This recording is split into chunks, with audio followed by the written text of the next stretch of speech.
What's up, guys? It's Mike. Nick Diaz got jumped by a group of men outside a Vegas nightclub last night. I actually talked to Nick. He told me it was about 2:30 in the morning. He was at Hyde nightclub. He was in the bathroom. He was walking out when he accidentally bumped into another guy. Nick apologized. He didn't want any trouble, said, "I'm sorry." The other guy wasn't having it though.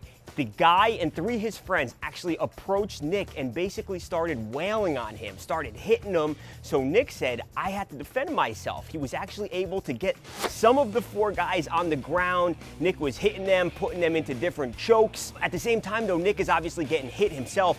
Actually got a pretty nasty gash on the top of his head. Might require stitches, we're not sure yet.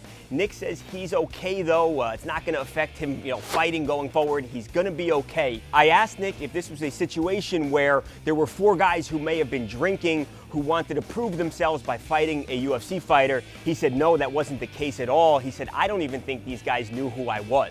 Now, it's important to know, we talked to Hyde nightclub as well, and they said Nick wasn't the aggressor. He tried to defuse the situation, but the other guys were pressing the issue so much that he had no choice but to defend himself. And like Nick said, they got their asses kicked. Now, the club actually asked Nick if he wanted to press charges. They were willing to call the police and try to track these guys down. Nick said, no, I don't want to do that. Basically, they got all the punishment that they're going to get from me.